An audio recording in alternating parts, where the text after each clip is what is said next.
Boa noite. É um prazer estar aqui com vocês hoje à noite, na última fala da programação da Casa Escreva Garota, junto com 3 colegas escritoras do Escreva Garota, a escritora Silvia Lima, a Marinelma de Oliveira e a Dagmar Santana, e eu, Carola Ponto.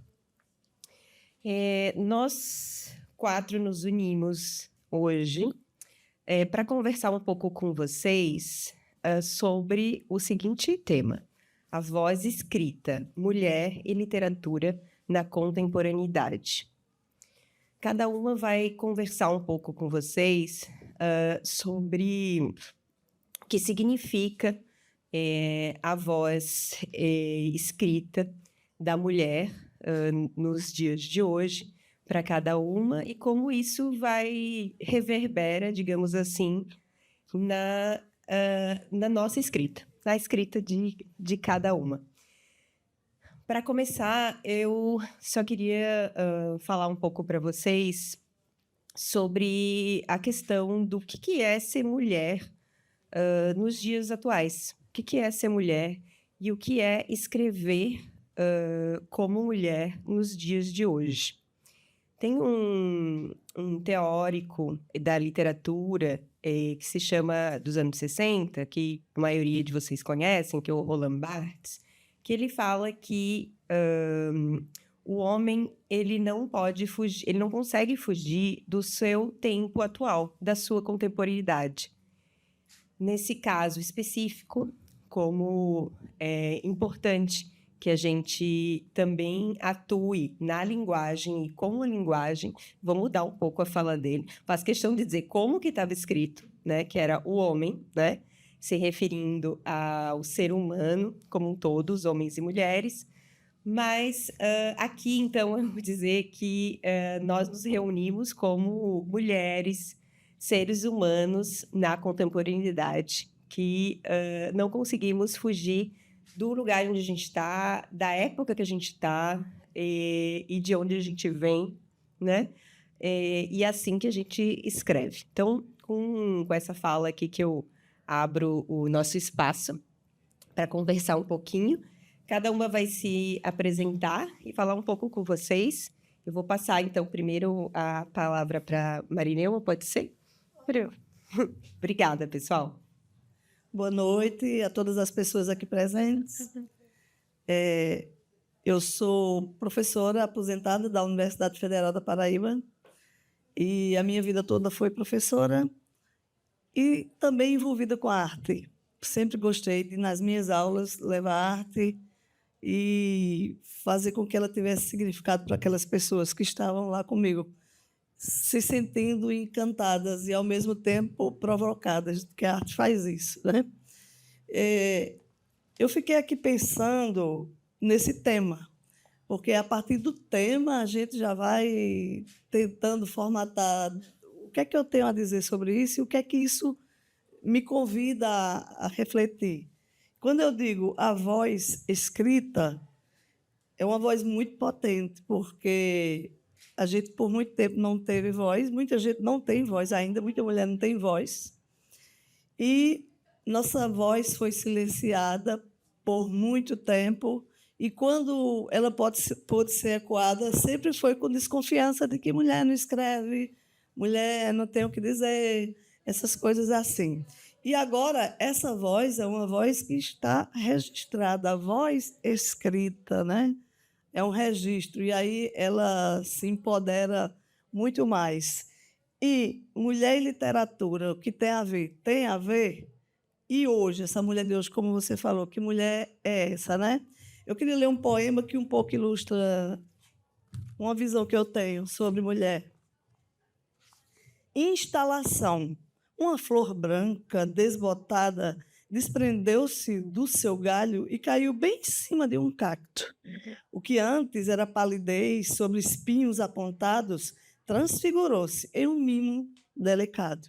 Então, eu vejo que a gente vive o tempo todo sobre espinhos, mas a gente consegue mudar o cenário quando aparece, quando se coloca, quando produz a nossa literatura, e é uma literatura baseada nas nossas experiências, principalmente, né?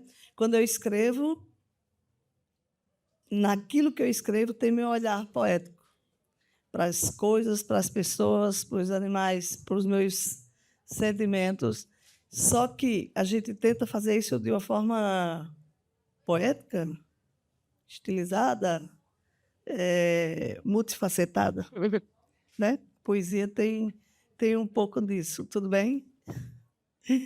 Então, essa voz escrita é a voz que hoje nos é dada, e a gente está vendo o quanto as mulheres estão se colocando sem medo. A gente vê aí o movimento Mulheres das Letras, não sei se vocês conhecem, eu faço parte desse movimento, que desde 2017 começou aqui, em 2016, quando algumas mulheres começaram a ver que as mesas principais, todas as casas, quem era chamada era só homem, né? Mulher não existia. Elas começaram a se olhar, aqui todo mundo é mulher, todo mundo se escreve. E como é que é isso? Vamos ver quantas mulheres a gente pode ver que escrevem. Então, fizeram um grupo no Facebook, né, que era o da época. E esse grupo hoje tem mais de 8.000 mulheres que não só escrevem, mas que fazem todo o processo para que o livro chegue até as pessoas, né? Então, isso é muito importante, essa força.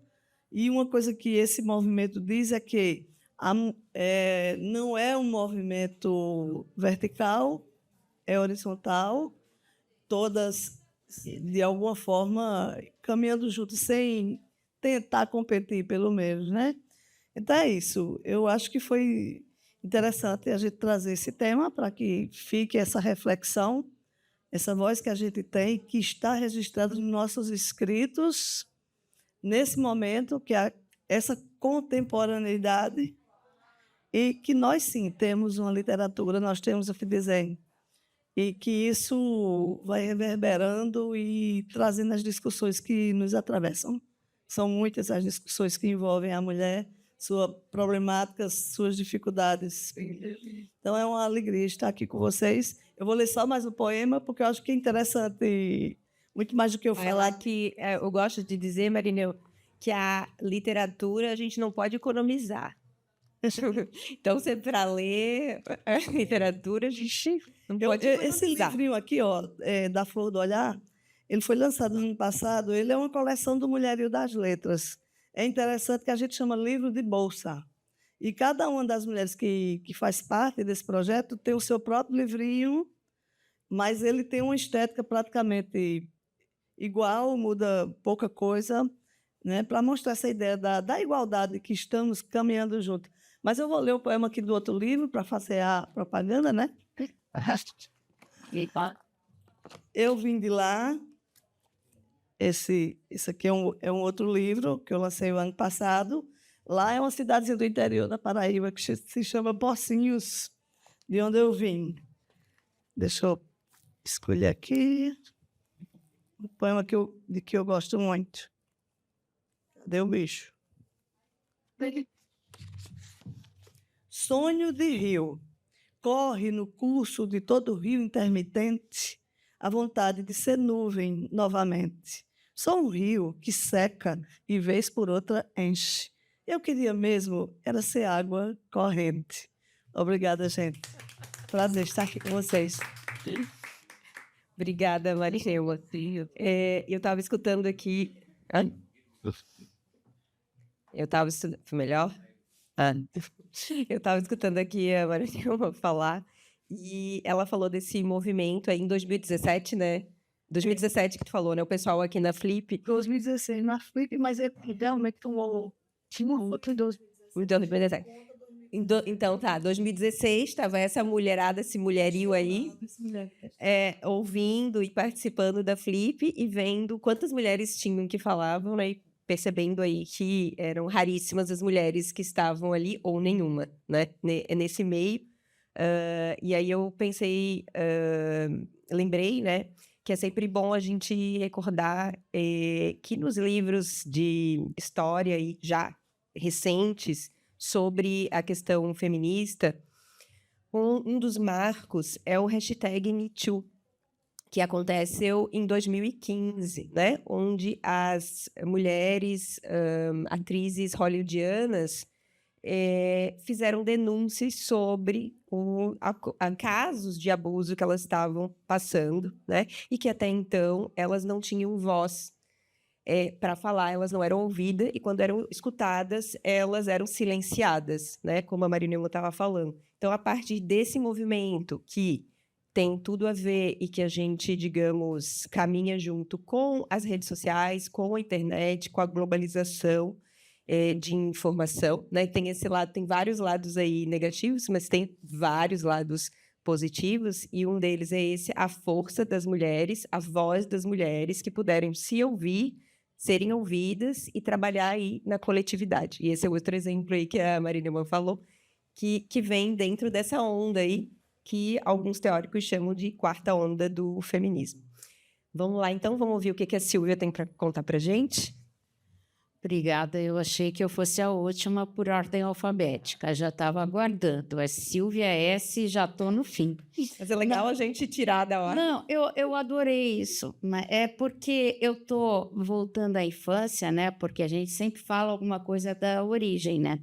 E eu achei interessante, a gente fala mesmo, a gente tem um lugar, a gente tem uma formação, a gente tem uma história, e é claro que ter essa oportunidade de colocar isso no papel é fenomenal. Ter a oportunidade de ser ouvida ou ser lida, acho não, é tudo o que a gente quer, ou pelo menos queria, né? Então, é interessante que eu tenho essa história de, por exemplo, eu, desde a infância, adorava escrever. Adorava. Infância mesmo, fui alfabetizada, comecei a escrever, tá? Na época, é claro que eu fazia bilhetinhos para os meus pais. Então, eles eram os meus leitores. É verdade, é verdade. E aí eu fui... Acho que foi até por isso que eu fui estudar letras depois, sabe? Acho que foi, olha só. Eu devia escrever para os meus pais por volta de uns 7, 8 anos, por aí. E aí, essa história de escrever, aí teve adolescência, comecei a escrever sobre crises de adolescência, só que eu tenho um senso crítico terrível, então era difícil guardar isso, tá?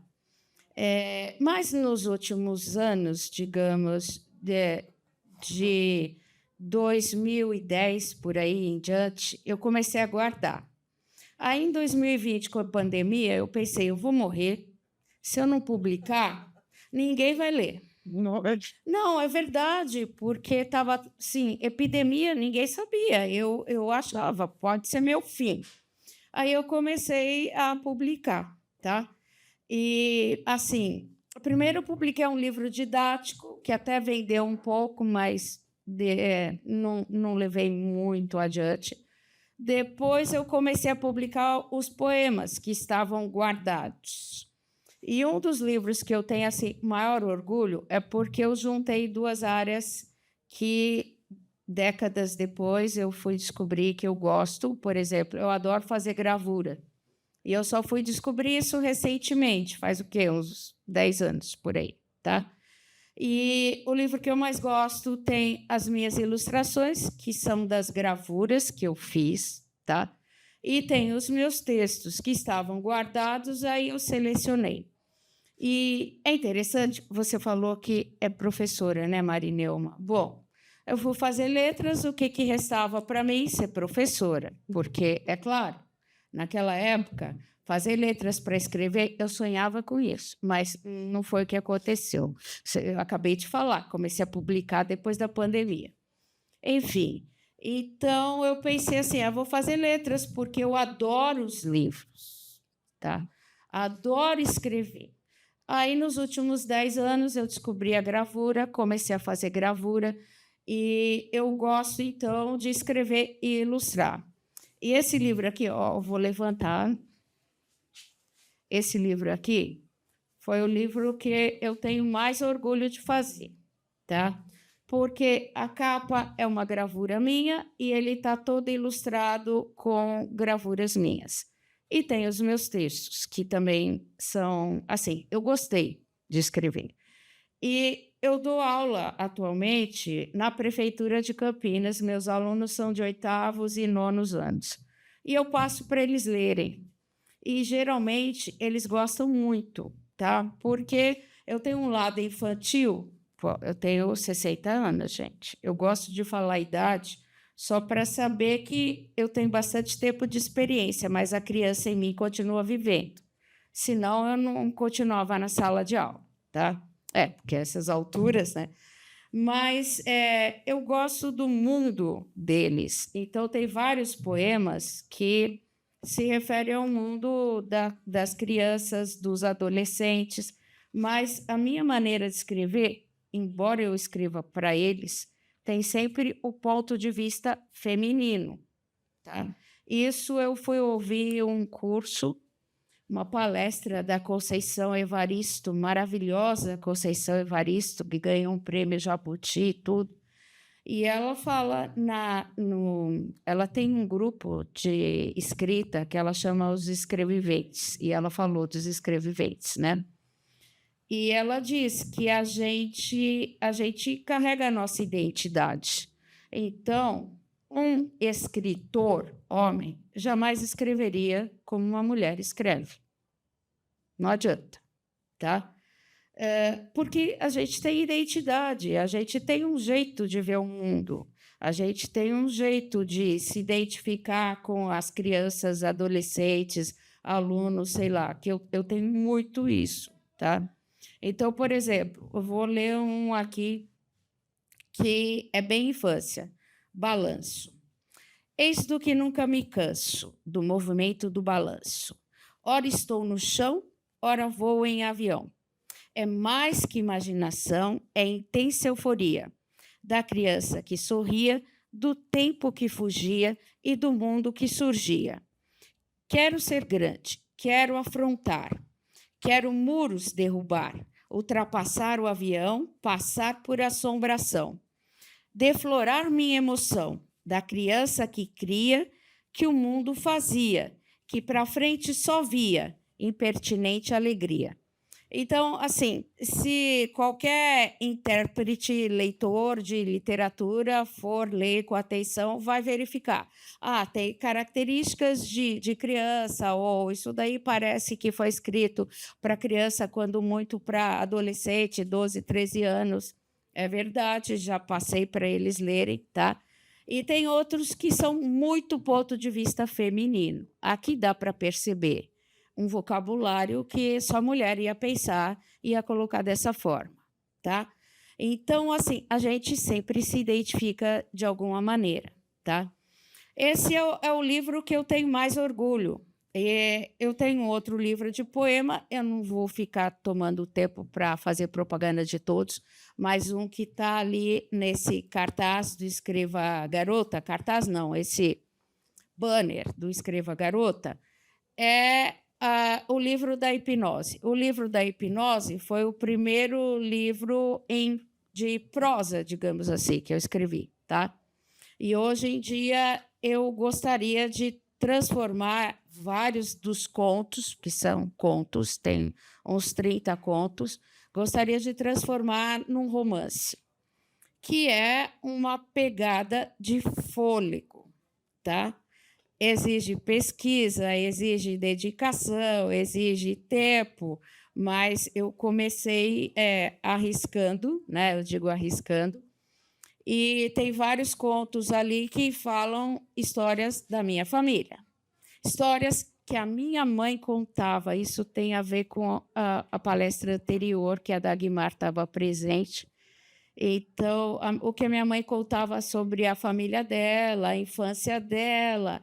Só uma mulher para se preocupar de escrever o que a mãe contava da infância dela. Ou seja, tem uma identificação feminina, não tem como não admitir, tá? E aí eu vou pegar rapidinho, tá? Não é longo. E vou ler esse que é baseado numa história que a minha mãe contou da infância dela. Ela era criança.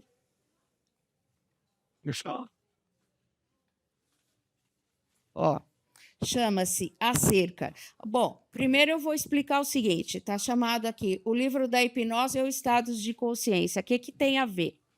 Fora algumas epígrafes que eu peguei de Hegel e algumas coisas que eu coloco no prefácio de psicanálise, de Freud, Lacan, etc., todos os contos têm algum personagem que, num período de vida, toma consciência de alguma coisa, tá?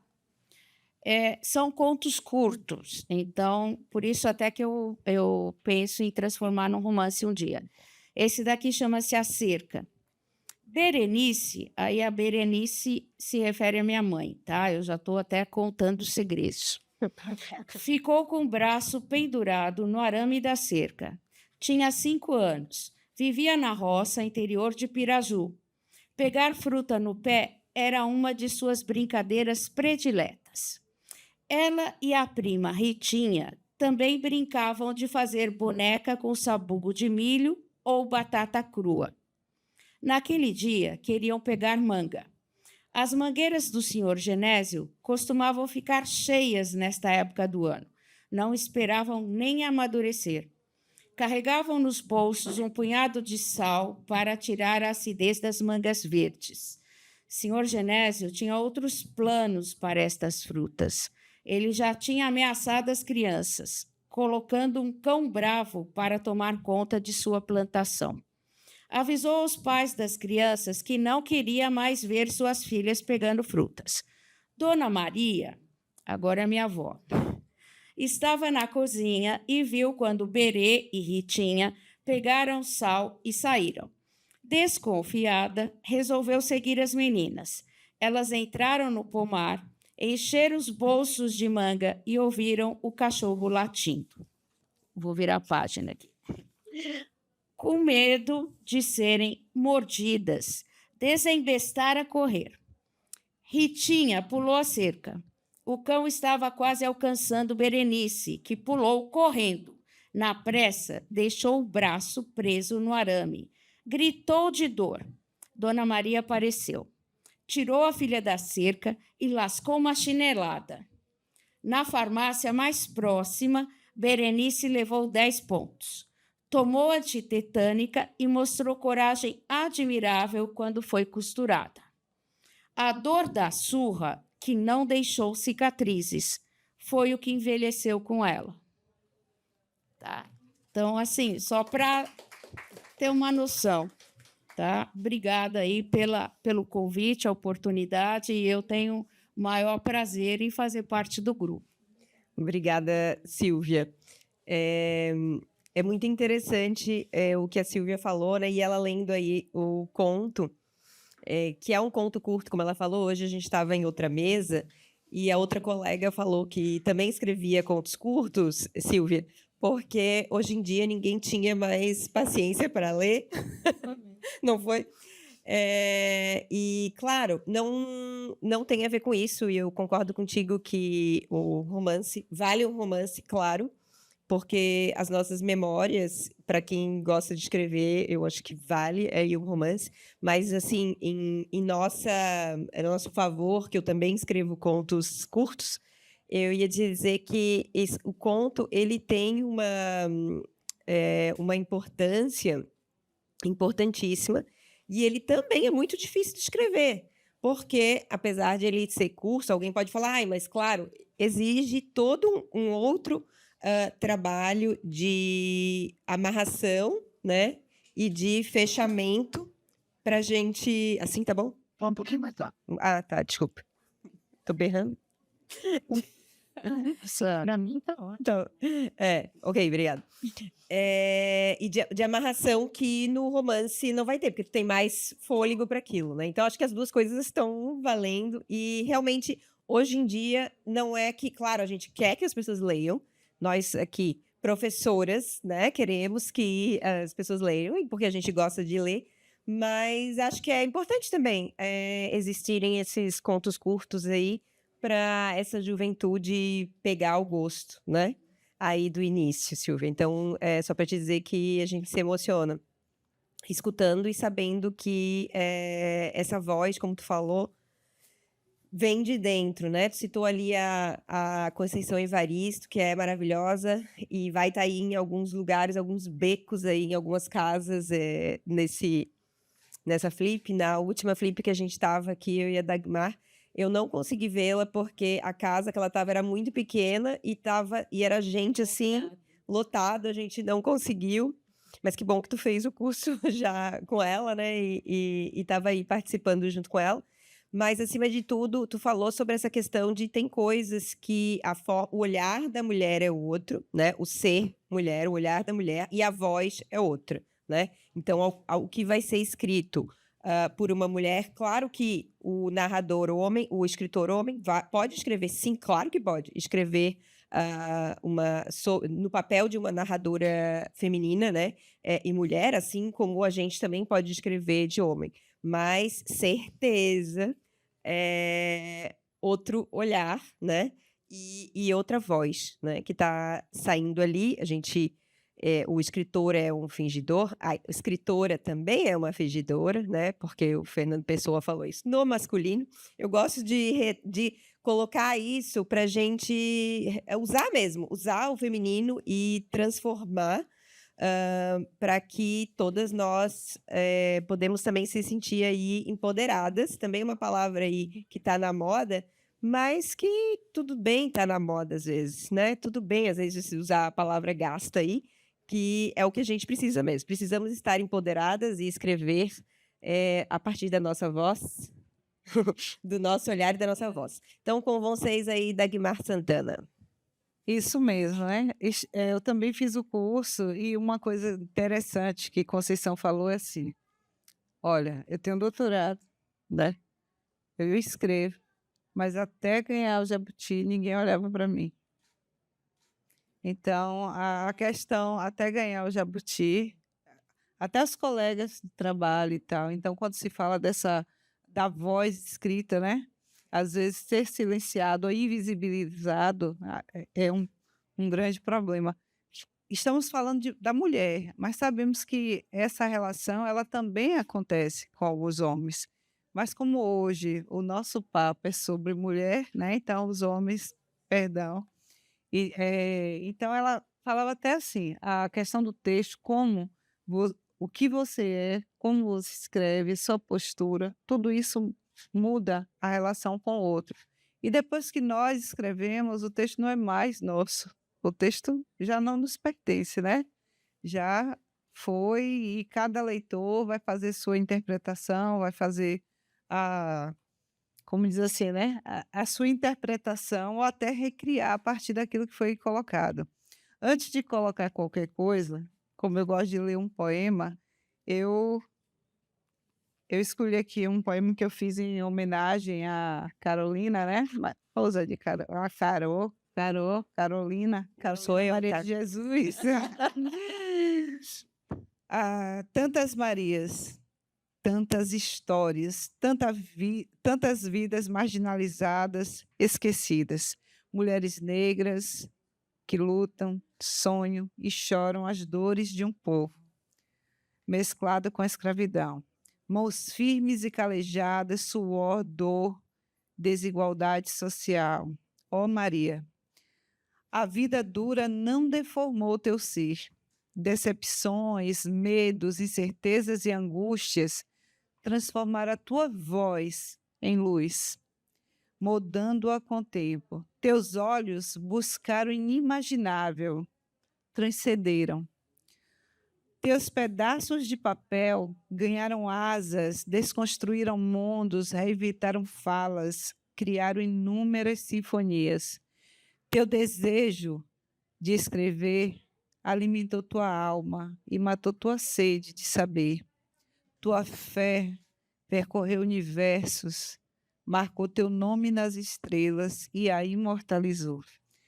Né? Então, eu trago aqui almas, trazendo um pouco, né, essa questão da escrita. E aí, quando você trabalha buscando essa questão da mulher na contemporaneidade, vamos ter textos que vão além dos cânones, né? E às vezes temos várias escritoras que estão perto e não lemos, né? Não valorizamos. Falamos tanto em escrevam, olha, escrevam, é bom, coloque tudo para fora, falem de algo, de alguém, vê um texto acadêmico, seja ele literário, seja uma obra de arte, transforme. Mas às vezes nós não valorizamos, infelizmente. E eu não estou falando só nós mulheres, a família, quando a família está perto, quando a família apoia, é outra coisa, né? Então, falar de escrita, falar da voz escrita, é saber como essa mulher também é vista na sua família. Vai falar, vai escrever, né? Oxi, Vou convidar vocês a ficar comigo, que eu conheço da parte com a minha família. pronto, perfeita. E aí encontrar famílias que apoiam, né? Quando você tem um parceiro, uma parceira, quando tem filhos que apoiam, é outra coisa. Você parece que anda de uma forma completamente diferente. Podem até não concordar com muita coisa, mas eles estão ali te dando apoio, né? E isso também faz com que a nossa voz ela seja ampliada, né? Quando nós temos alguém, você já tem a questão de se sentir invisibilizado em relação a vários outros textos. Eu não vou começar sendo cânone, eu não posso chegar e dizer, poxa, eu quero já estar no nível de Cecília Meirelles, né? Cada um sabe a luta que foi, sabe seu caminho, o que construiu para estar em cada lugar. E cada um que lute para conseguir o seu lugar. E a gente precisa. E nesse grupo de apoios, né, quando você encontra pessoas que te apoiam, que valorizam, e que mesmo quando discordam da sua escrita, eles falam, porra, essa mulher escreve bem. Olha, sabe? Oi? Não é bom? Bom demais, né? E quando isso chega no nível que você fala assim, olha, eu consigo conversar com o parceiro ou a parceira, né? E eu consigo passar o material das escritoras que eu conheço, indicar para as escolas. Eu consigo ler, eu vou fazer, olha, uma referência nas redes sociais. E aí precisamos dessa rede de apoio. E a voz escrita, como fala assim, é bom falar, é bom ter voz. E quando você consegue registrar essa voz, poxa, melhor ainda, né? Aí, Carola, como todas nós aqui caminhamos em vários... Eu trabalho com infantil, eu vou para romance, mas a minha paixão é poesia. E aí eu falo sempre, que a poesia ela fala de mim, mas fala também do momento em que eu me coloco no lugar do outro, né? Quando eu trago questões sociais, quando eu trago o combate à violência contra a mulher, quando eu trabalho empoderamento feminino, né? Quando trabalho tudo isso, estou dizendo, olha, estamos aqui, estamos com você, né? Estamos contigo nessa jornada. E isso é bom. Quando você, por exemplo, no grupo Escreva Garota, nós somos mais de 200 mulheres. E mais de 200 mulheres que estão em locais diferentes do Brasil, em períodos diferentes. Mas nós temos uma rede e que conseguimos, né? Estamos sempre nos conectando, às vezes nem nos conhecemos. Marinelma, a gente conversa o tempo todo, viemos nos conhecer agora. E isso não limitou, né? Não nos limitou a discutir, a trabalhar a temática. A Carola, tive o prazer de conhecê-la o ano passado, e Silvia esse ano. E aí você percebe quanta coisa boa você deixa de ler quando você está fora de alguns grupos, né? E quando você chega até a livraria, que consegue achar outras mulheres, vai lá, vai ler Carolina, vai ler Ruth, vai ler Cecília, vai ler vai ler Carolina, não importa. Vai ler mulheres. Não vamos deixar de ler os homens, mas vamos ler mais mulheres. E aí vem os grupos, né? Os clubes de leitura, as atividades que são feitas. E essa questão, eu ainda acho assim, estamos ganhando espaço, não é? Estamos ganhando, mas ainda falta muito. Mas eu acho que estamos ganhando. E eu sempre falo, gente, que como eu tenho um marido que me acompanha sempre, ele não está aqui porque está vendendo meu livro em outro local. Mas ele me acompanha sempre, até na hora de deitar. Se tiver alguma coisa, ele fala, poxa. Aí, quando eu penso que vem um beijo, ele fala, rapaz, olha, eu pensei nisso. Eu falo, é mesmo? Aí eu estou assim, né? Aí vem para cima de mim, eu estou pensando que vem um beijo, alguma coisa. Ele, menina, eu tive uma ideia. Aí eu, zorra, não dá para falar amanhã, não. Então, assim, está sempre pensando, comprando coisas que... Aí eu olho e falo, para que você comprou isso? Você vai precisar, olha, se você for a tal local, você fala, rapaz, não é? Aí eu fico... Tem coisa que eu nem penso. Então, eu não posso dizer que, por mais que a gente fale dos homens, eu posso dizer que sabemos quando temos nossos parceiros juntos, somos também fortes, né? E somos muito fortes. E essa relação da voz escrita, todo o trabalho que é registrado, como hoje conversamos, né, sobre a questão dos arquivos e tal, escrever é um ato de coragem. E quando deixamos para fazer hoje o que queremos falar depois, aí estamos nos boicotando, né? Então, precisamos sobreviver. Eu preciso sobreviver a mim mesma, primeiro, parando de me boicotar, e depois dar esse grito e fazer com que minha voz ela seja ampliada, né? Então, é essa essa questão. E eu trago temáticas assim, eu trabalho com várias temáticas, né? Ancestralidade, luto. Na verdade, o meu livro, eu já comentei hoje à tarde, eu passei por um problema de saúde muito grave, e quase fui a óbito umas 3 vezes. E o meu nome, gente, era Liala, o meu pseudônimo. Aí, filho, rapaz, se eu morrer, quem vai saber quem é Liala? Pelo amor de Deus, se nem minha família sabia. Tu falou porque ela tinha contado. Aí eu contei hoje. Aí antes eu precisei fazer uma cirurgia de emergência e minutos antes da cirurgia, eu peguei um pedacinho de papel higiênico e a caneta da enfermeira que ela tinha deixado, né, lá em cima, e fiz o poema Medo. Eu vou ler só rapidinho aqui para vocês. É rápido. E eu pensei, gente, se eu morrer, quem vai saber quem é Liala? Pelo amor de Deus, se nem minha família sabia, ninguém. E aí bateu aquele desespero de dizer assim, como eu vou deixar registrado, como é que Dagmar, não Liala, vai deixar registrado algo que, essa mania que eu tenho de, ao invés de olhar lá no início, né?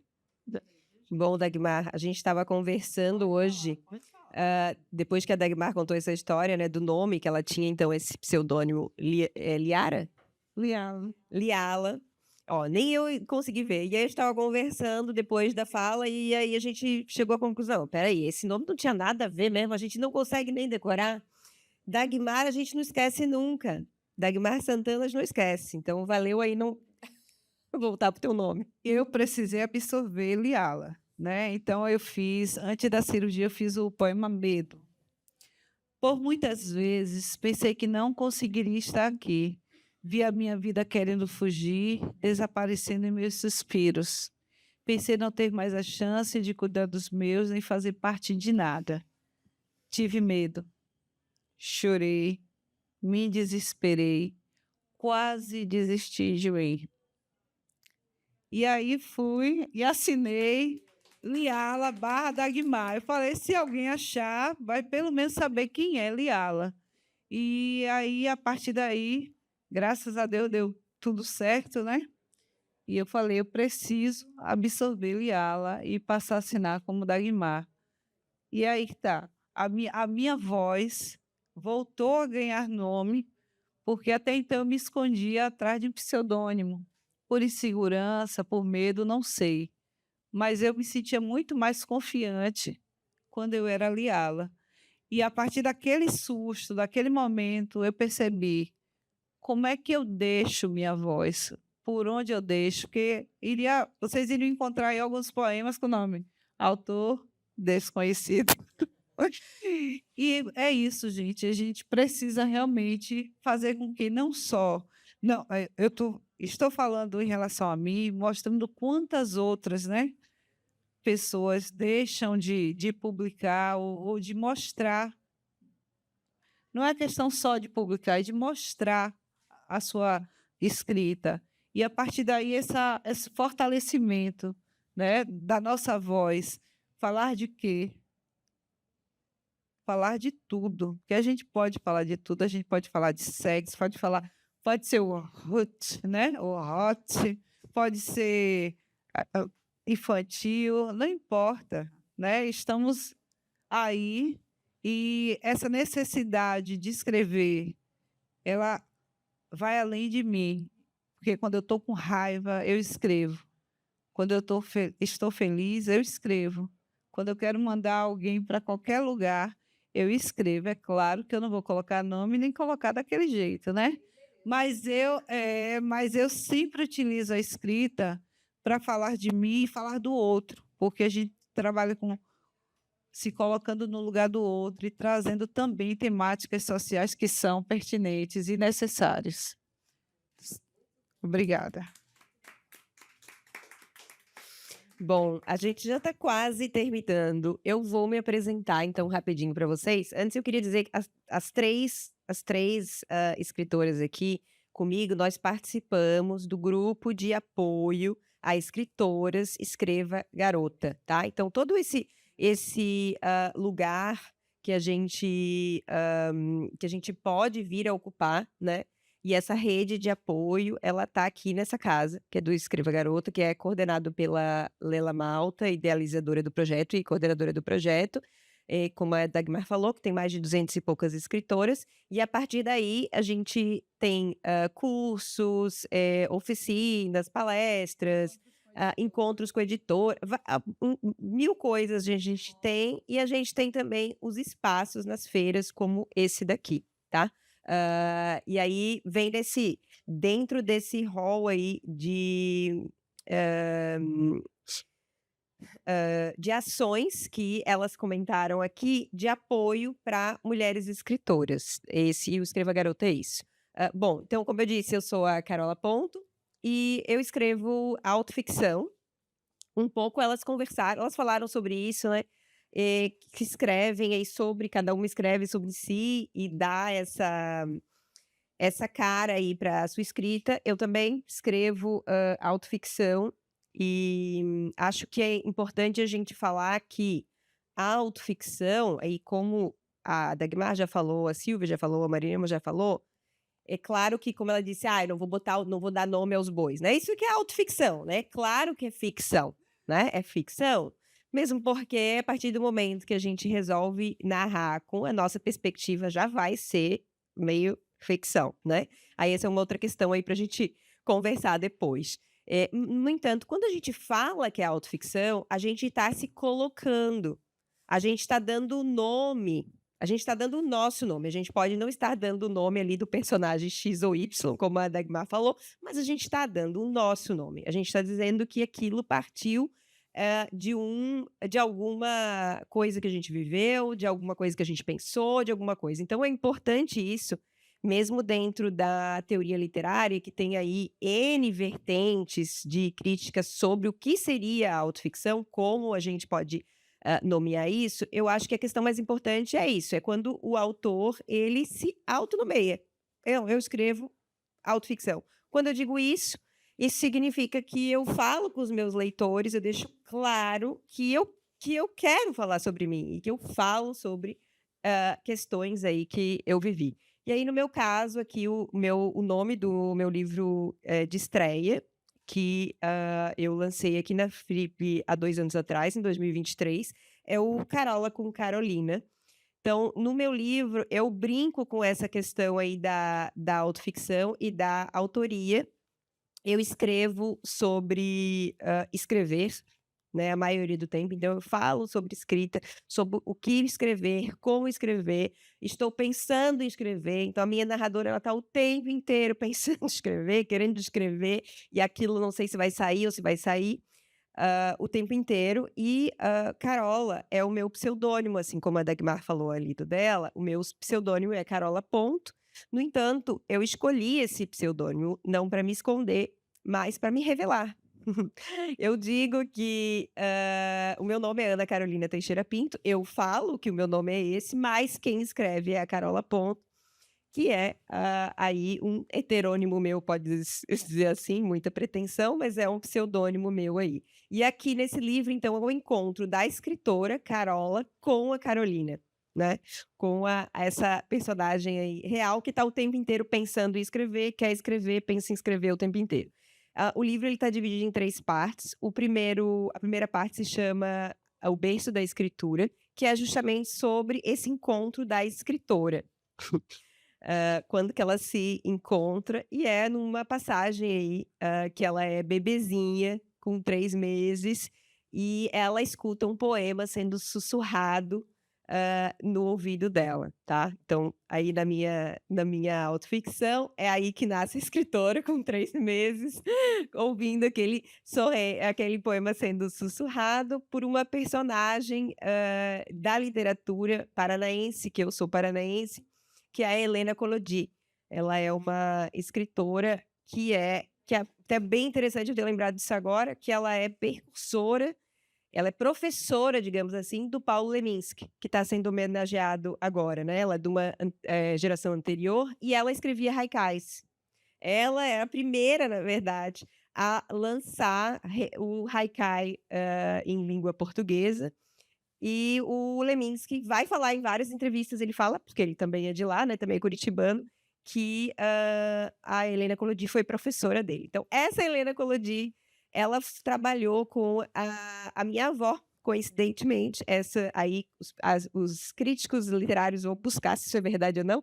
Na minha história, ela trabalhava com a minha avó, lá em Ponta Grossa, que é uma cidade próxima de Curitiba, onde a minha avó viveu, né?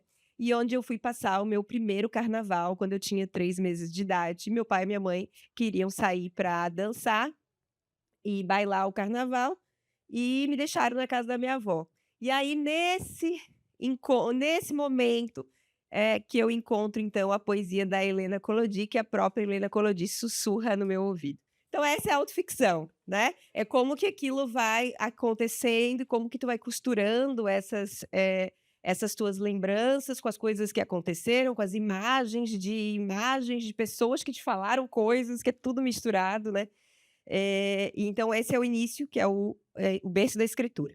Aí, a segunda sessão, o nome é Mundo no Diminutivo. E nessa sessão, eu falo da minha experiência enquanto jovem mãe. Eu fui mãe, engravidei quando eu tinha 18 anos. Então, essa é a sessão que eu falo sobre isso. Eu, uma jovem mãe. O nome dessa sessão é Mundo no Diminutivo, né? Então, vocês já podem imaginar aí o que é. Eu tenho um conto que se chama Presente de Aniversário, que é um conto que fala sobre o dia do nascimento da minha filha. E a última sessão se chama Festa Entre Línguas, que é uma sessão aí da mulher contemporânea, que fala sobre as questões aí que essa mulher, a voz contemporânea, está vivendo hoje. No caso aqui, com 47 anos, agora quase 50, e a partir dessa sessão, as meninas aí do Escreva Garota, que aí, como a Dagmar falou, olha a importância desse grupo, porque além de a gente escrever e escutar, a gente também lê as colegas, né? E aí é muito legal. E a gente tem os retornos, né, do que as colegas vão falar. E lendo essa sessão, Festa Entre Línguas, algumas colegas, a própria Lela, na verdade foi a Lela que me falou, Carola, você tem que escrever hot, Carola. E aí, por quê? Porque essa mulher contemporânea tem uns momentos picantes ali, tem algumas cenas eróticas, né, em algum desses contos, né? E aí ela sugere isso. E aí eu resolvi, então, começar a série que se chama Carola com Tesão, que é, então, a série que eu tô lançando aqui. O nome desse conto é Sensação de Primeira Vez. Esse, então, é o primeiro conto da série, que são contos ilustrados, tá? Então, aí aqui, cada conto ilustrado vai sair de forma individual, como a Silvia falou, que também tem essa questão aí do contemporâneo, né, Silvia? De ter que ser rápido, ninguém quer ler o livro inteiro. Assim, a ideia é dar um gostinho de quero mais mesmo no leitor, e ele partir para a próxima porque quer, né? E assim por diante, tá? E essa mulher contemporânea, a única diferença daí que eu acho que dos hots, então 18 mais, é que ela, poderíamos dizer, são aventuras eróticas de uma mulher livre. De uma mulher contemporânea. Então, assim, ela não tá procurando romance, ela não quer historinha, ela não quer conhecer, ela não tá, eu quero conhecer meu príncipe encantado. Não tem isso. Essa mulher aqui é uma mulher livre, que sai, às vezes pega alguém, às vezes não. Como um homem, tá? Como um homem normal. Normal, porque o homem normal ele vai ser assim. Ele vai ser assim. Então essa mulher é uma mulher normal que ela sai, então, às vezes vai ficar com alguém, às vezes não, né? Então é mais ou menos isso. Então é um pouco diferente na hora que tá lendo, porque aí eu concordo com a Silvia que são coisas que o homem não ia escrever, não vai escrever nunca, né? Porque fala o tempo inteiro da sensação de prazer e o que tu tá sentindo, o que não, né? Então, inclusive, acho que é um livro, é uma série, inclusive, didática para homens, porque,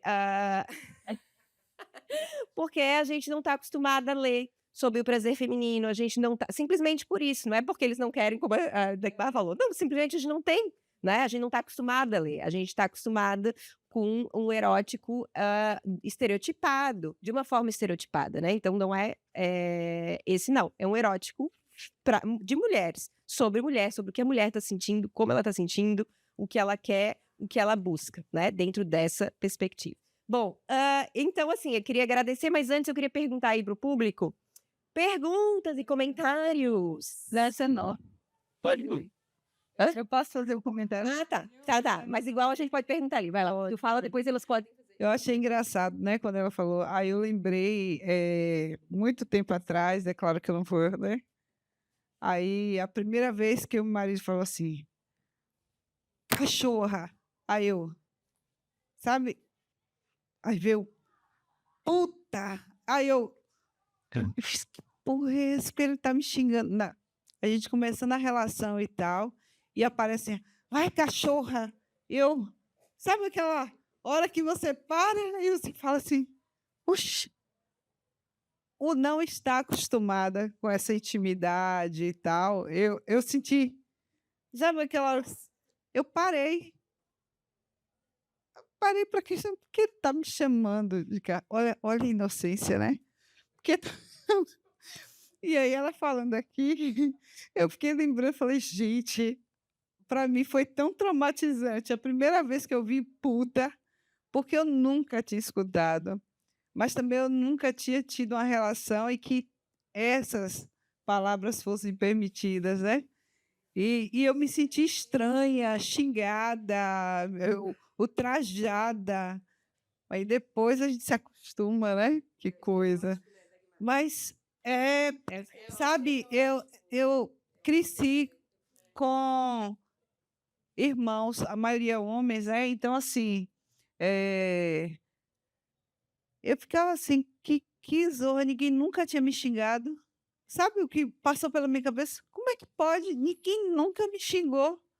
Como é que... Aí eu virei, como é que você me xingou? Aí ele, que foi essa cachorra? Não sei o que. Eu, como? Me parou tudo na hora no meu corpo, porque eu entrei em choque. Não, eu entrei em choque porque eu não entendi que aquele momento era um momento para ser xingada. Mas eu não consegui compreender, eu fiquei, sabe? E pela falta de costume, eu nunca tinha sido xingada. Meu marido leu meu livro, né? Rapaz, ele precisa ler. Não, e eu fiquei.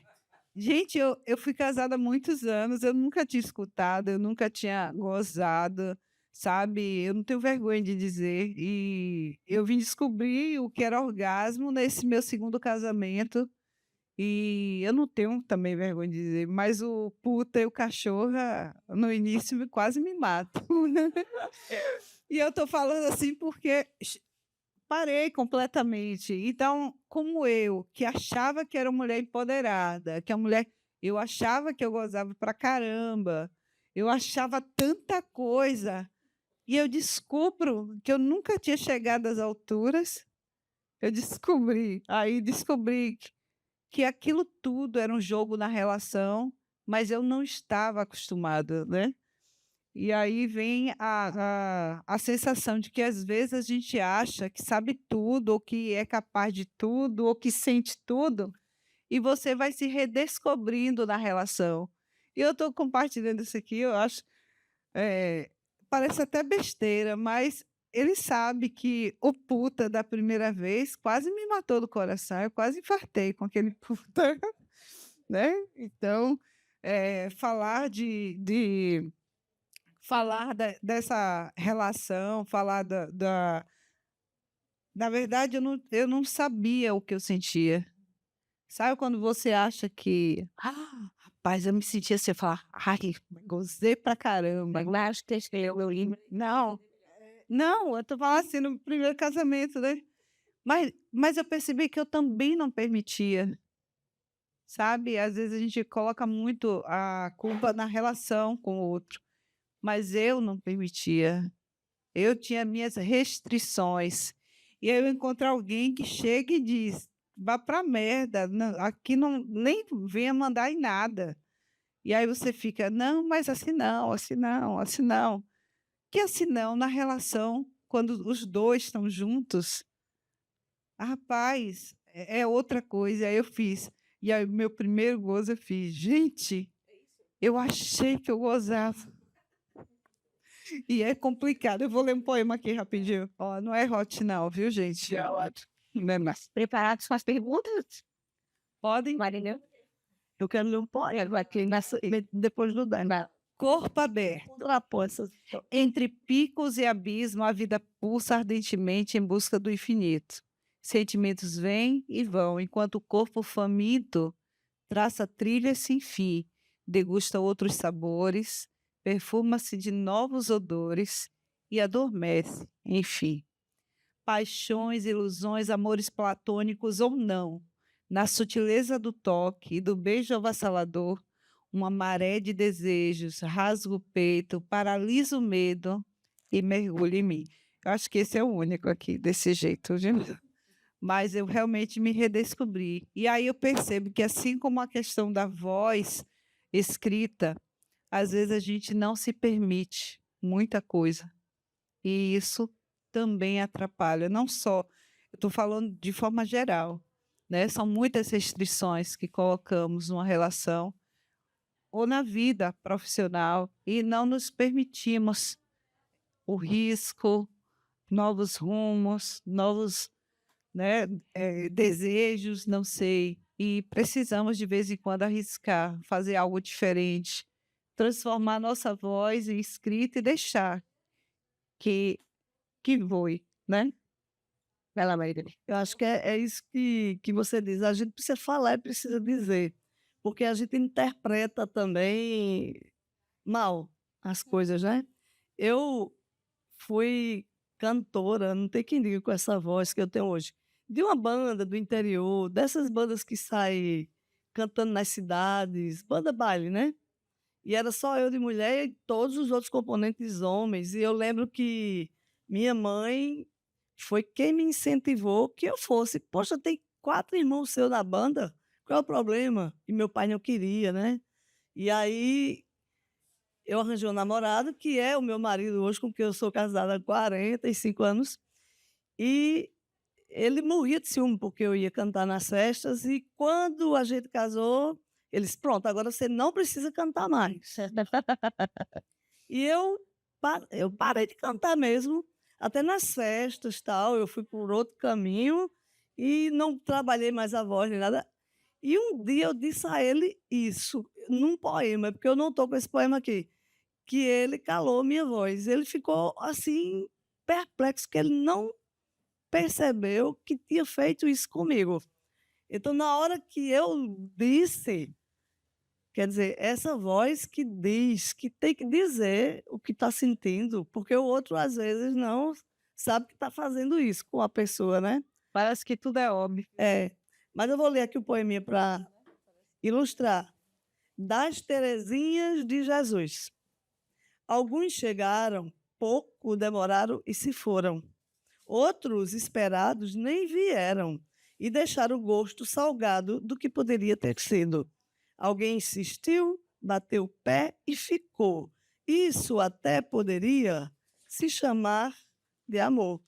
Ninguém, no entanto, preencheu o vazio, aplacou seus desejos e lhe deu, de fato, ouvidos. Então, essa é uma voz que não é todo mundo que vai saber escutar, por isso que a gente escreve para registrar, para que ela seja lida, relida, reinterpretada, né? Então, nós somos muitas Terezinhas que precisamos colocar a voz no mundo e dizer a que viemos, né? Dizer essa nossa voz, escrever também, passar adiante isso. Ó, desculpa aí, é que meu marido está fazendo assim, Assessoramento. é. Ah, você quer que eu leia Gargalhada? Tá bom. É, esse poema aqui chama-se Gargalhada. Quando você fala, sinto o minuano se aproximando e meus pelos eriçando. Quando você sorri, lanço os meus braços em seu pescoço e me jogo no poço. Quando você chama, suas pernas compassam meu estojo e você me ama. Seus olhos viram estrelas, seu calor meu cobertor, e suas orelhas são meu sorvete e porta de entrada para sua gargalhada. Gente, isso é o mais explícito que eu consigo escrever sobre. É assim, eu gosto de metáforas e metonímias, enfim, mas não fez bem. A pergunta aí. Por favor. Eu queria perguntar. Vai lá. Eu queria perguntar é o seguinte: a intimidade no ato da escrita, né, da escrita de ficção, ela é uma intimidade que eu presenciei agora há pouco com a minha esposa, assim, que não quis me mostrar em momento nenhum o desenvolvimento da escrita dela, né, sendo que eu sou escritor profissional há muito tempo, há 35 anos. E me lembrou também a Marguerite Duras, que não mostrava nem ao marido, nem aos amantes, nada do que ela escrevia ao longo do processo. Então, eu queria perguntar a vocês, assim, a cada uma, se alguma de vocês mostrou a algum parceiro, homem, algo do que estava desenvolvendo ao longo do processo.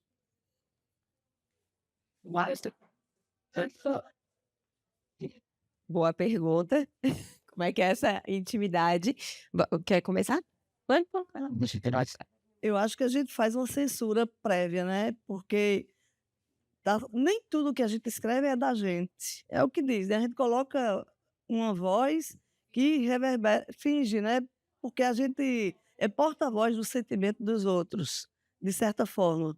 Eu acho que tem a ver com isso. Eu mesma, em alguns poemas, eu tive que, como é que a gente fala? A palavra não é essa, minimizar, porque eu ficava pensando, ele vai pensar que isso é com ele, é dele, é para ele, ou é de outro. Aí depois eu vi, um dele pegou meu livro, ele começou a ler e não parou mais, ele ficou encantado com aquilo ali. E eu digo, poxa, e aquele poema passou, ele nem notou que nem era para ele, né? Então, assim, tem essas histórias. Eu acho que a gente mede demais, tendo em vista o que o companheiro vai pensar, né? Mas nem tudo que a gente escreve é da gente, ou deles, né? É uma voz que vem e que representa sentimentos, não nossos só, mas dos outros. Eu gosto. Você é escritora também, colega minha lá Não, na realidade, a minha cabeça está dando um nó, porque eu nunca, na realidade, gostei desse negócio de escritura, escrita de mulher, escrita de homem. Na realidade, ela disse que eu sou escritora, eu tenho uns 70 poemas que eu nunca mostrei para o povo de fora, só para o meu marido, só para o meu companheiro, só para ele. Ele vai do processo, ele palpita, mas ele vai com a cabeça artística, tá? Assim, ele não entra no sentimento, não, a gente não discute nada disso, de é para quem ou não. E só externamente eu publiquei 3 poemas, assim, que eu digo que me até fizeram mal, porque eu estava na internet, foi um grande cara lá de uma pessoa escolheu. E um outro participou de um concurso, entrou em primeiro lugar. Isso me deixou muito encolhida. E eu tô achando isso aqui o que eu quero falar dessa experiência aqui. Essa experiência, assim, é eu achei tão delicado tudo isso aqui que eu tô vendo hoje. Eu não acreditava em negócio de escrita de mulher, escrita de homem. Por quê? Porque eu sou engenheira civil, eu já trabalhei conduzindo, assim, 35 pedreiros e falando assim: "Não vai fazer não? Então pode pegar as contas", não queria nem saber, tá. Aí tinha o chefe que me apoiava, era assim, fazia o que queria. Meu pai, eu sempre falei de igual para igual, eu dizia: "Não faço, não faço, não faço, me bata". E aí ele falava para minha mãe: essa menina vai me enlouquecer", sabe. Então eu nunca tive problema. Conheci meu marido, já sabia gozar, já sabia tudo, eu dizia: é assim", sabe como é? Esse negócio não tem. Mas isso aqui, eu tô tão impressionada, porque claro que eu fiz tudo isso, mas tem uma coisa soterrada, tem uma coisa, assim, que eu não falo. E aí por isso que ela falou de fingir, aí eu me lembrei de um poeminha que eu tenho aqui, que eu não boto para escrever, não vai ser publicado, e eu posso ler? Pode. Né? Isso aqui não tá escondido, tá? Hoje está. Sabes, nós vamos ser as vocês, eu acho que é alguém de fora que vai ouvir assim, eu chamei de balé. O tempo estava suspenso, meus olhos nos seus olhos, encantamento. Nesse momento eu queria e ninguém ia me dizer que não. O tempo era infinito, meus lábios no seu coração nos meus lábios, meus dedos entre os seus, enlaçamento. Nesse momento nesse momento eu tinha e quem ia me dizer que não? Você me queria, eu era sua, você deslizando dentro de mim, acasalamento. Era grande o nosso prazer e quem ia negar esse instante. E eu não vou publicar isso nunca, podem ter certeza, nunca. Nunca, porque eu só escrevo. Porque eu só escrevo assim de paisagens, plantas, verdes, cores, tá? Eu não. Mas eu quero dizer que eu gostei de estar aqui com vocês, tá? E mudou. Eu acho que eu tinha preconceito. Obrigada, viu? Como é que é seu nome? Sexta. Ceissa. Obrigada. Ceissa, obrigada pelo teu depoimento e por compartilhar. E eu ia te dizer o seguinte: esse preconceito que tu estás colocando, te colocando aqui pra gente, é um preconceito totalmente normal, tá? Nós aqui, quem fez letras, eu tô vendo aqui ou qualquer curso que a gente fez, o que a gente escutava, né? Eu na minha graduação inteira, depois mestrado e doutorado, foi que você não pode falar sobre mulher. Isso é um tema menor. Isso é uma questão melhor. Você não pode ser feminista, porque isso é uma questão superada. Isso é uma questão superada, assim que a gente escuta, tá? Escutava quando eu fiz a graduação. Hoje em dia, não, sou professora e eu não falo isso para as minhas alunas. Mas na academia, essa questão, ela era, então, era isso, era mimimi. É exatamente isso. Não existe diferença. A mulher, e aí é o que a gente fala, não é que a escrita de mulher não significa que ela não é uma escrita global, que ela não é uma escrita de todos. Não significa isso, que ela não deve ser, que ela não vai ser lida por todos e que os temas não são temas gerais. Não significa isso. Ela não está falando só sobre mulher, não está falando mais. No entanto, ela parte. O lugar de fala, que é o que a Silvia estava falando, é um lugar de fala de mulher que é diferente, é outro. Assim como hoje, a partir daí dos estudos feministas, a gente sabe que a partir desses estudos, a gente sabe que cada uma de nós vai ter um lugar de fala. Então, o lugar de fala da Dagmar é diferente do meu. O lugar de fala da Silvia e da Marinema é diferente, né? Isso não significa que tu não podes falar do outro ou não podes falar com o outro. Significa que tu tens que ter noção de que o que tu estás falando vem de um lugar, tá? Vem de um lugar, vem de uma vivência. E essa tua vivência é única, ao mesmo tempo que coletiva, da tua coletividade ali, daquele grupo que tu viveu, né? Então não tem como a gente tirar disso. Aí os homens, aí vem a pergunta que tu fez. Por que não conheço não sei, talvez eu conheça a tua esposa, não sei, mas tá ali. Mas o que eu acho tá. O que eu acho que acontece é o seguinte: a mulher, como ela não foi ensinada, ela não foi estimulada a estar. Aí tu vai dizer, né? Se meu pai estiver ouvindo, vai dizer assim: minha filha, até parece, né? Eu te estimulei desde pequena. Eu comecei a engenharia, desisti, né? Então eu fui criada para ser engenheira civil. Tarará. Então, tipo assim, como assim eu não tinha lugar, ou como assim eu tinha um outro lugar que não era o mesmo lugar ali que os homens da minha casa ou da minha família? Mas sim, a gente tem. E a gente sente.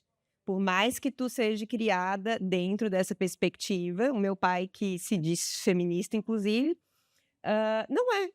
não é, né? Ele faz um movimento o mais possível que ele acha que é, né? Mas não é culpa dele, ninguém está falando que é culpa de ninguém, é estrutural, é uma questão estrutural que vem aí de muito e muito tempo. Então, não é que é culpa. Então, hoje a gente está aqui sim para fazer revolução, sim mudar, falar para as nossas filhas, para as nossas alunas, que sim elas podem escrever, sim elas podem ter prazer, sim elas vão saber gozar, sim elas podem ser engenheiras, elas vão mandar mas elas também podem, entendeu? Então, eu acho que é mais ou menos isso. Eu vou te dizer, então, tu perguntou se o meu parceiro lê, né? A resposta é. Então, eu acho que por isso, talvez, tenha toda essa questão aí envolvida. E por tu ser, então, também profissional, eu também poderia dizer que isso é uma questão. No meu caso, eu gosto de chocar. Então, aqui a Marinela estava falando, podia pensar tal coisa, não sei o quê. Eu quero que pense mesmo. Meu marido está ali, eu quero que ele pense mesmo, né? Eu quero que ele fique chocado. Eu acho que, na verdade, também tem isso. Mulher. Mas. Não, é autoficção. Mulher, ela também tem outra coisa, né? O homem ele é ensinado a ter essa relação de libido com muitas coisas. E a mulher, ela é criada desde pequena a ter o príncipe encantado, achar o seu, né? Ela vai ser obrigada a casar, ela tem que encontrar o príncipe encantado, ela tem que estar apaixonada, loucamente apaixonada por aquele homem, e pariri, parará, pururu, puru. Ou seja, a libido feminina desde pequena, hoje em dia, não mais tanto assim, tá? Tô falando aí da gente. É guiada para esse relacionamento desde pequeno. Então, tu não pode estar dividindo a tua libido, por mais que tu possa ser engenheira, tá? Tu não pode estar dividindo essa libido com uma escrita. Tu não pode estar dividindo essa libido com um outro objeto de prazer que tu tem, que no nosso caso aqui também é a escrita, né? Do que com o homem. Então, para a gente mostrar, eu acho que passa um pouco por aí. A gente tem que se rebelar. A gente tem que se rebelar, não. Eu sinto isso, eu sinto prazer, eu quero escrever, eu quero ser mostrada, eu também quero aparecer nesse sentido, né? Eu quero ser lida, eu quero que outras pessoas me toquem, porque quando tu tem o leitor tá te tocando. É aí que tu tá falando do ato de intimidade. Tem a intimidade da escrita, tem a intimidade da leitura. O leitor tá te tocando. E aí tem toda uma questão também estrutural por causa disso, eu acho, com relação ao feminino. Mas sim, no meu caso, eu faço questão, se não for para eu ser lida pelo meu marido, então, eu não vou nem. Eu vou trocar de marido. Falou? Bom. Aí tem outra questão que é o processo crítico, tá? Então tá. Aí eu já entendi. Ao longo do processo, então, eu só posso dar quando eu acho que o negócio tá pronto. Porque eu não quero uma vírgula. Essa sou eu, Carola Ponte. Eu não quero uma vírgula de opinião dele. Totalmente com a Carola. Se alguém der algum palpite no meu processo, eu fico enlouquecida. Não, não. Ninguém. Alguém, qualquer um. Qualquer um. É. Qualquer um. Não pode ser um terceiro. Pô, escreva, garota. Vocês não mostram antes de estar sem chance. Não, não, não, não, não, não. Eu tenho isso. Eu não mostro. Eu tenho isso, eu não mostro. Eu não tenho essa coletividade na hora que eu estou escrevendo, mas de jeito nenhum. Eu só mostro quando está pronto. Aí eu já tenho orgulho, se falar alguma coisa, lamento, vai ficar como eu quero. É a minha vontade, o desejo é o meu, eu não quero, sabe? É isso. Ó, as minhas colegas, que nem elas falaram, teve caso de livro de colegas do Escreva Garota que eu adotei na escola, comprei, levei para a escola, até 2 romances. Levei para a escola, adotei e os alunos leram, tá? Mas, assim, eu só mostro depois que está publicado. Eu não mostro antes para ninguém, nem para minha sombra. Marido, então, último a ver. Eu vou Não, responder não. aqui um pouquinho. No meu caso, o processo é diferente, tá? Durante a escrita, eu falo, eu troco ideias com ele e aí falo. Eu posso dar uma lida, eu falo, espera um pouquinho, porque caso ele leia, acaba dando alguma assim, sugestão e tal, que acaba interferindo um pouco no pensamento. Mas eu não publico antes de mostrar para ele, porque eu sei que ele é meu fã. Eu sei que ele torce muito por mim. Então, eu sempre que faço uma poesia, eu falo, meu amor, olha só o que eu fiz. Veja aí o livro Autópsia, por exemplo, que é um livro de suspense, né, e investigação policial. Aí eu sempre que estava fazendo cada capítulo que terminava, eu ficava ansiosa para passar para ele ler. Aí eu falo, ó, você vai ler, mas não dê opinião, não pode palpitar. Mas antes de publicar, ele é meu primeiro leitor, gente. Ele é como se fosse meu editor, porque o editor é o primeiro leitor, né?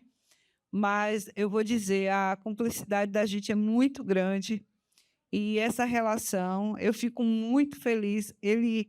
Quando ele pega toda a minha escrita, ele vem, fala, se tiver, ele fala, olha, depois de escrito, aí ele fala alguma coisa, mas durante o processo eu mostro para ele e, sabe, eu acho que é o olhar, sabe, eu sinto quando estou escrevendo, que ele faz essa leitura e que ele chega e fala, poxa, rapaz, que texto incrível, olha que não sei o que lá. Eu acho que isso me alimenta muito também. E compartilhar. Oi? Ele é da área de TI, né? E ele é apaixonado pela minha escrita, e eu sei que ele valoriza.